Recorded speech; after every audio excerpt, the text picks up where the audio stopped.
بکھرے سے ٹوٹتی بکھرتی باتیں کرتے ہیں، لیکن اگر حضور کی اتباع نصیب ہو، اگر پیروی نصیب ہو، تو حضرت عمر نے دیکھ لیا تھا ایک دفعہ سرکار کو موٹے بان کی چارپائی پہ لیٹے ہوئے، صحیح مسلم بخاری دونوں میں موجود ہے۔ تو عرض کی یا رسول اللہ، آپ اللہ کے محبوب ہو کے اتنی مشقت کرتے ہیں؟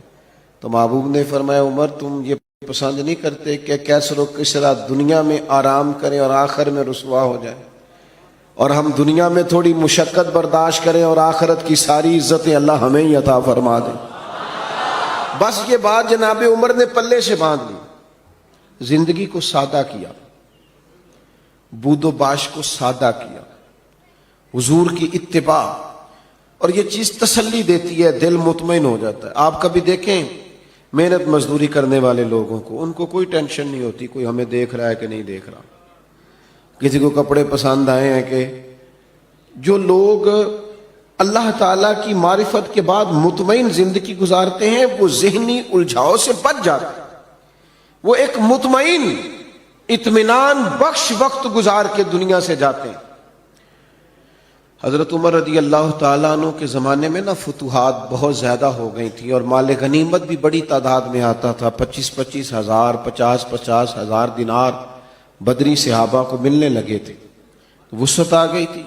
اور جائز بھی ہے کہ آپ کے پاس اگر پیسے ہوں، وسعت ہوں، تو آپ کوئی قیمتی لباس پہنے تو منع بھی نہیں، اچھا گھر بنا لیں تو منع بھی نہیں، لیکن حضرت عمر کا لباس وہی پرانا سادہ، کئی جگہوں پہ پابند لگے ہوئے، آتے اسی سے جمعہ پڑھاتے،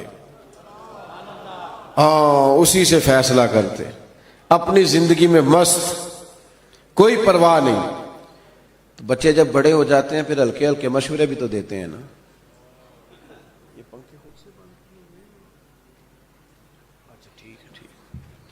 تو بچے ہلکے پھلکے مشورے بھی دیتے ہیں، ٹھیک ہے کوئی بات نہیں، سب رہنے دیں، سب ٹھیک ہے۔ تو کچھ لوگوں نے مشورہ دیا کہ اتنے بڑے لوگ جناب عمر سے ملنے آتے ہیں، وزیر مشیر اور کیا بات، اور وہی سادہ اور پھٹا پرانا اور پیوند لگا ہوا لباس۔ تو سب نے مشورہ کیا کہ حضرت عمر سے کہنا چلیں کرتا ہی نیا لے لیں، آپ کے پاس مال آتا ہے آپ سارا بانٹ دیتے ہیں، حصہ تو آپ کو بھی ملتا ہے، اب بانٹ دیتے ہیں تو چلو تھوڑا سا حرج کیا ہے۔ تو سب نے مشورہ کیا کہ کہنا ہے حضرت عمر سے۔ تو ایک صحابی بولے، کہنے لگے کہنا تو ہے پر وہ شعر بھی بتاؤ جو عمر سے بات کرے گا، وہ بندہ بھی تو بتاؤ نا بھائی جو عمر فاروق سے بات کرے۔ تو لوگوں نے کہا ایک بندہ ہے نا جس کی عمر بات ٹالتے نہیں۔ کہا وہ کون ہے؟ کہا مولا علی شیر خدا۔ حضرت عمر ان کی بات نہیں ٹالتے۔ لوگوں نے حضرت علی شیر خدا کی خدمت میں عرض کی کہ حضور آپ کہیے نا جناب عمر سے کہ اب حالات بدل گئے ہیں، لوگوں کے پاس وسعت آئی ہے، حضور علیہ السلام کے زمانہ مبارکہ میں ظاہری طور پر، ورنہ تو بڑی وسعت تھی، ظاہراً اتنی وسعت نہ تھی، جناب صدیق اکبر کا زمانہ بھی کچھ ایسا ہی تھا، تو اب تو بڑا مال غنیمت آتا ہے اور حالات اور کے اور ہیں، تو حرج کیا ہے اگر نیا کرتا لے لیا جائے؟ تو حضرت علی کہنے لگے بالکل تمہاری بات ٹھیک ہے، توجہ ہے نا آپ کی، اور عمر سے کہنا بھی چاہیے، پر فرمانے لگے یہ بھی مجھے پتہ ہے میں کہوں گا تو وہ مان لیں گے، پر یہ تمہیں بتاؤں میں نے کوئی نہیں کہنا، میں نہیں کہوں گا کیونکہ میں عمر کی طبیعت کو جانتا ہوں۔ کہا پھر کیا کریں؟ فرمایا سیدہ عائشہ صدیقہ سے کہو، وہ ماں ہے نا مومنوں کی، حق رکھتی ہیں نا۔ لوگوں نے یہ سارا مدعا جناب عائشہ صدیقہ سے بیان کیا، بلایا جناب عمر، دوڑے حاضر ہوئے، اماں جی حکم ہو، پردے کے پیچھے بیٹھ گئے۔ فرمایا عمر اب اللہ نے وسعت کر دی ہے، مال آ گیا ہے، گنجائش آ گئی، تو آپ نیا کرتا لے لیں، کیا حرج ہے؟ تو حضرت فاروق اعظم چپ کر گئے۔ بزرگوں کے سامنے جو منصب کے لحاظ سے بزرگ ہوں، بڑے ہوں، ان کے سامنے زیادہ باتیں نہیں کرنی چاہیے۔ حضرت عمر چپ کر گئے، کہا اماں جی آپ حکم کریں، شام سے پہلے کرتا بدل لوں گا، لیکن فرمانے لگے ایک بات کرنے کی اجازت ہے، ایک بات کہنے کی اجازت ہے؟ کہا کہیے۔ توجہ ہے آپ کی میری طرف؟ تو حضرت عمر فرمانے لگے اماں جی یہ جو میں نے کرتا پہنا ہے نا حضور کے زمانے میں بھی میں اسی طرح پہنتا تھا، حضرت صدیق کے زمانے میں بھی اسی طرح پہنتا تھا، میرا دل کرتا ہے میں اسی طرح رہوں جو میرا رنگ حضور کے دور میں تھا۔ میں اس میں بڑا راضی ہوں، بڑا مطمئن ہوں، یہی میرا طریقہ ہے۔ بس جناب عمر نے بات کی تو جواب کوئی نہیں آیا۔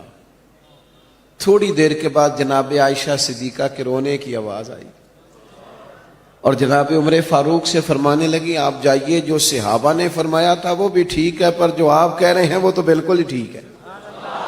اس لیے کہ معرفت الہی، محبت الہی، توکل، صبر، شکر، قناعت، خودداری، عزت نفس پیدا کرتی انسان کو یہ چیزیں پیدا کرتی، اور یہ حاصل کیسے ہوتی ہے؟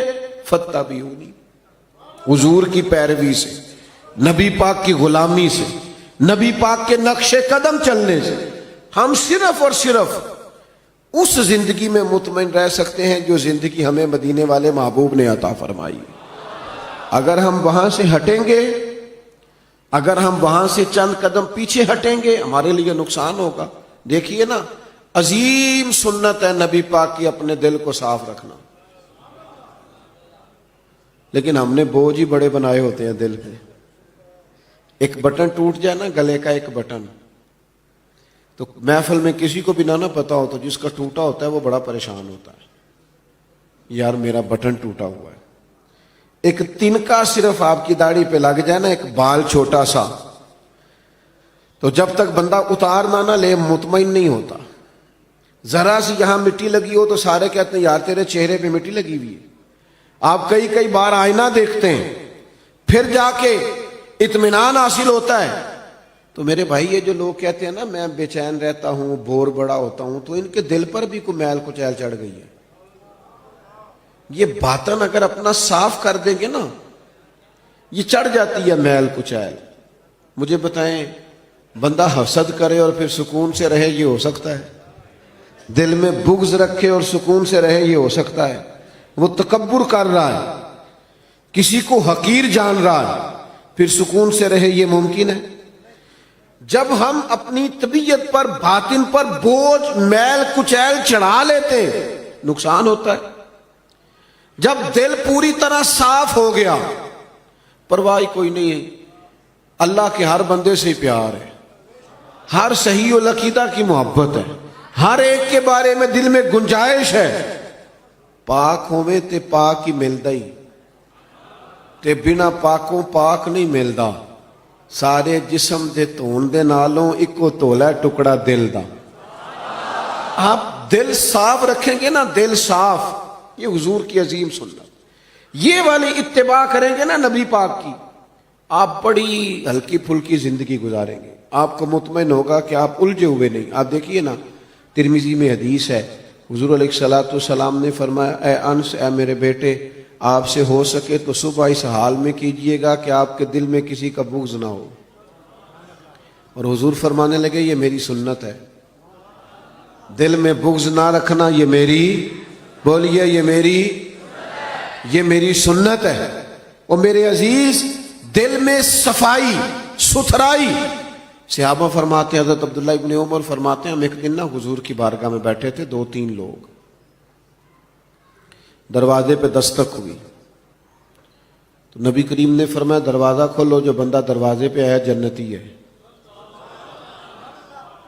کہتے ہیں ہمارا تو رشک سے حال ہی کوئی نہیں تھا جسے حضور نے جنتی کہہ دیا۔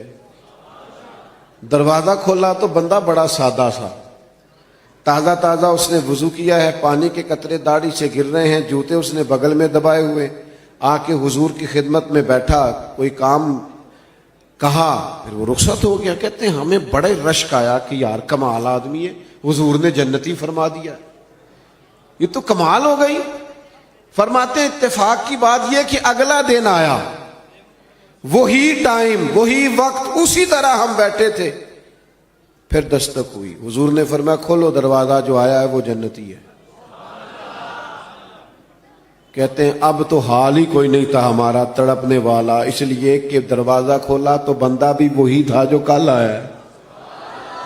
او حضور تو اشارتاً کہہ دیں تو جسے نبی پاک نے 2 دفعہ کہہ دیا.